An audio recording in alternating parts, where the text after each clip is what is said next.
आपके तज्जियाकारों से आपके सवालात उनके सामने रखेंगे।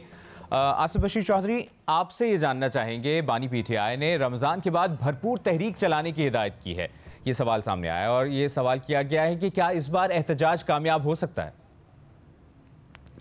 देखें जी, 9 मई के बाद से इमरान खान साहब ने जितनी कॉल्स दी हैं और जितने उन्होंने भरपूर एहतजाज और लॉकडाउन और लास्ट कॉल और ये सब कुछ वो करके देख चुके हैं, उसके नताइज नहीं निकले। अब सवाल ये है कि रमज़ान के बाद क्या ऐसा नया है जिसमें वो कोई नताइज दे सकेंगे।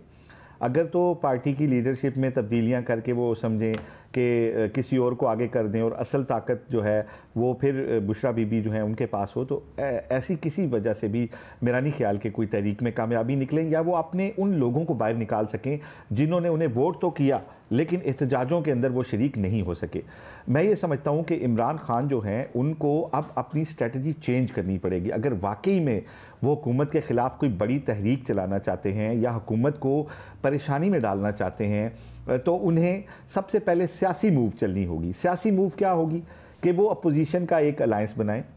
अपने उन साथियों को जिनको ज़ाती तौर पे शायद वो पसंद ना भी करते हों लेकिन उन्हें अपोजिशन इत्तेहाद में हिस्सा दें, उनको माने, जिसमें मौलाना फजल रहमान हैं, इसी तरह महमूद खान अचकज़ई हैं, अपोजिशन की दूसरी छोटी बड़ी जमातें हैं। इसके अलावा अपोजिशन जमातें या पार्लियामेंट के अंदर जमातों के अलावा वो लोग जो किसी न किसी वजह से पहले ही रोडों पर हैं, जैसे जर्नलिस्ट रोडों पर हैं पेका कानून के ख़िलाफ़, असातिज़ा रोडों पे हैं, पेंशनर्स रोडों पे हैं, सरकारी मुलाजमीन रोडों पे हैं, मिसिंग पर्सनस या उनके ख़ानदान रोडों पे हैं। तो वो तमाम सेगमेंट ऑफ सोसाइटी जो किसी ना किसी वजह से हुकूमत के ख़िलाफ़ प्रोटेस्ट कर रहे हैं, उनके मुतालबात को भी अपने मुतालबात में शामिल करें, उनसे रब्ता करें और फिर उसके बाद जब इन तमाम लोगों को मिलाने के बाद और अपोजिशन का कोई अलायंस बनाने के बाद वो मिलजुल कर फैसले करने के का ये वादा और पैमान करें और उस पर कायम रहें, तो उसके बाद अगर वो कोई तहरीक चलाएं तो वो यकीनन हुकूमत के लिए बहुत ज़्यादा परेशानी का सबब बन सकते हैं, हुकूमत को परेशान कर सकते हैं और मैं ये समझता हूँ कि हुकूमत को मजबूर कर सकते हैं कि वो अपोजिशन की कुछ ना कुछ बातों को बहरहाल जो है वो ज़रूर माने और उसी सूरत में पीटीआई को रिलीफ मिल सकता है। अगर पीटीआई ये समझती है कि सूबाई मिनिस्टर को चेंज कर देंगे या सूबाई सदर को चेंज कर देंगे और दोबारा वही नारे और वो सारा कुछ होगा, तो मुझे इसमें कोई ज़्यादा भरपूर प्रोटेस्ट उनका नहीं लगता। मैं ये समझता हूँ कि उन्हें पाकिस्तान के डिफरेंट जो सेगमेंट ऑफ सोसाइटी हैं, इसके अलावा अपोजिशन की जो दूसरी जमातें हैं, उनके साथ मिलकर कोई स्ट्रेटजी बनाना होगी, एक मुश्तरका चार्टर ऑफ डिमांड जो है उसको सामने लाना होगा और उसके बाद अगर वो कोई कॉल देते हैं तो वो सिर्फ केपी की कॉल नहीं होगी, फिर वो पूरे पाकिस्तान से उसमें लोग निकलेंगे और उसी सूरत में हुकूमत के लिए मुश्किलात होंगी और हुकूमत को जो है अपोजिशन की बातें फिर जो है वो माननी पड़ेंगी। और जो पेका के मामले में आवाज़ उठा रहे हैं सहाफ़ी, अभी भी एहतजाज कर रहे हैं, वो साथ देंगे फिर बानी पीटीआई का, आपको लगता है? देखें, अगर सारी अपोजिशन कहती है कि आप भी हमारे साथ आएँ, हम आप पेका को मुस्तरद करते हैं और वादा करते हैं कि हम जब हुकूमत में आएंगे तो जो है इसको ख़त्म करेंगे, तो मेरा ख्याल है सहाफ़ती क़यादत इसके ऊपर सोचेगी, क्योंकि हुकूमत ने तो मुशावरत करने की ज़रूरत भी महसूस नहीं की। तो डेफिनेटली जब ये यकीन दिलाया जाएगा अपोजिशन अलायंस की जानिब से, सिर्फ पीटीआई की जानिब से नहीं, अपोजिशन अलायंस की जानिब से, उन सेगमेंट ऑफ सोसाइटी को जो रोडों के ऊपर हैं, तो वो यकीनन अपोजिशन के साथ बाहर निकलेंगे। इससे उनकी तहरीक स्ट्रेंथन होगी, उसमें वज़न बढ़ेगा और उसी सूरत में हुकूमत के लिए परेशानी भी जो है वो पैदा हो सकती है। सही। अच्छा जी, यूट्यूब पर अगला सवाल है महमल सरफराज आपके लिए। महमल, आपसे पूछा गया है, बड़ा इंटरेस्टिंग सा सवाल है और आई होप आप इसको अच्छा एक्सप्लेन कर सकें। क्या पाकिस्तान दूसरे ममालिक की तरह तरक्की कर पाएगा या नहीं,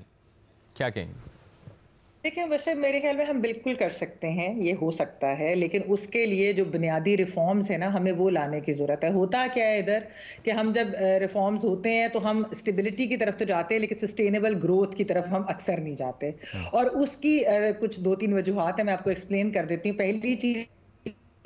है कि हमें पॉलिसीज ठीक करनी पड़ेंगी ताकि हम सस्टेनेबल ग्रोथ की तरफ जाएं। पहली पॉलिसी है कि टैक्सेशन का जो निज़ाम है उसे दुरुस्त करने की ज़रूरत है। यहाँ पर एक मुनसिफाना टैक्सेशन का निज़ाम होना चाहिए। हमने देखा है कि आप कॉर्पोरेट सेक्टर हो, इंडस्ट्री हो या हम सैलरीड क्लास हो, हम लोगों के ऊपर तो जिस किस्म का टैक्सेस है वो एक इम्बैलेंस क्रिएट करता है कि wholesale retailers, agriculture sector, real estate, इनके ऊपर उस तरीके से टैक्स नहीं लगता है। तो ये एक चीज़ करने की ज़रूरत है। अच्छा, दूसरी है कि जो एनर्जी के हमारे मसाइल हैं उनको हल करने की ज़रूरत है, क्योंकि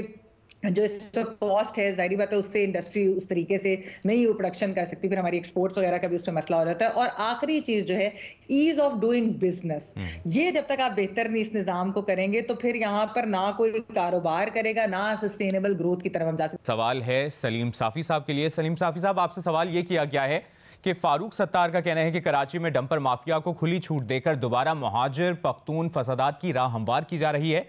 सवाल यह है कि क्या लिसानियत की बुनियाद पर मसले को देखना खुद एक मसला नहीं है? देखिए, इस वक्त सर-ए-दस्त तो इसको लिसानियत की बुनियाद पर देखना मुनासिब नहीं है, लेकिन कराची में बज़ात खुद पूरा ट्रैफिक, आप सब लोग बेहतर जानते हैं कि वो एक मसला है।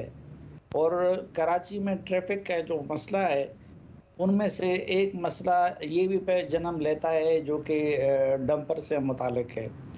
लेकिन अगर डंपर्स का मामला है, उधर बहुतात है, तो दूसरी तरफ मोटरसाइकिलों की बहुतात है। और ज़्यादातर एक्सीडेंट अगर आप देख लें तो अमूमन मोटरसाइकिल वाले वो डंपर के नीचे आते हैं। लेकिन जो लोग मुतहर्रिक रहे उसमें, और जिस तरीके से उसको रंग देने की बहरहाल ये कोशिश की गई, जो कि काबिल मज़म्मत है, इसको नहीं रंग देना चाहिए। लेकिन कुछ लोगों ने पिछले वाक़यात को भी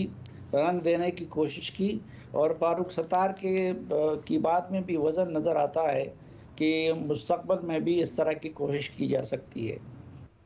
सही। उमर चीमा साहब, आपके लिए जो सवाल है उसमें वज़ीर-ए-आज़म शहबाज शरीफ के बयान को कोट किया गया है और कहा है कि वज़ीर-ए-आज़म शहबाज शरीफ का कहना है कि पीटीआई के दौर में नफ़रत का कल्चर परवान चढ़ा, इसी नफ़रत से कल्चर ने मुल्क को नुकसान पहुँचाया। सवाल आपके लिए ये कहा गया है कि क्या ये कल्चर अभी भी कायम नहीं है?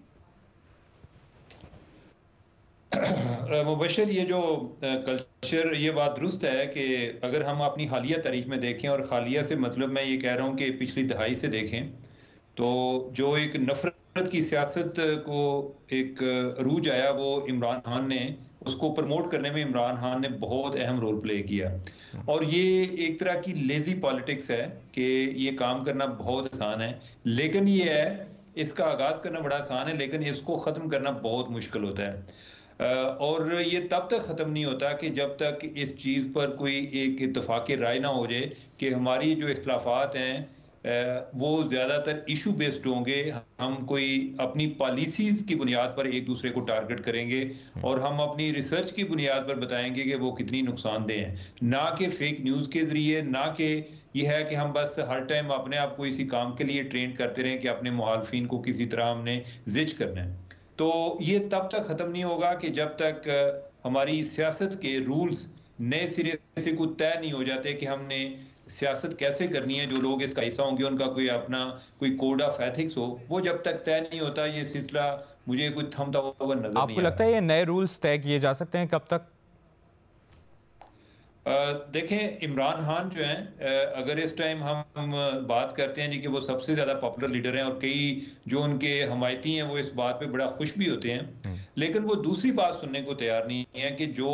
अगर कोई सबसे बड़ा पॉपुलर लीडर है तो इनिशिएटिव कोई उसकी तरफ से आना चाहिए। अब जो हमने पिछले कोई 2-3 साल में देखा है, इमरान खान ने ज़्यादातर एक जो इस मामले में कोई रजामंदी शो नहीं की, वो अपने साथ किसी और को कोई अपना हम नवाज समझते नहीं है, वो किसी के साथ कोई और पार्टीज को वो एक्सेप्ट ही नहीं करते, वो अपने आप को या एस्टेब्लिशमेंट को एक्सेप्ट करते हैं। जब वो ये आर्मी चीफ को खुद जो ओपन लेटर लिखने की बजाय उन्होंने कोई शहबाज शरीफ को ओपन लेटर लिखने शुरू कर दिए, को बिलावल को लिखना शुरू कर दिए कि आए हम बैठते हैं, हम कोई आपस में कोई रूल्स तय कर लें, वो जब तय हो जाएंगे तो हमारे मुल्क में ये टेंशन और ये नफरत की सियासत खत्म हो जाएगी। बहुत शुक्रिया आपका उमर चीमा साहब, आसिफ बशीर चौधरी साहब, महमल सफरा साहिबा, सलीम साफ़ी साहब।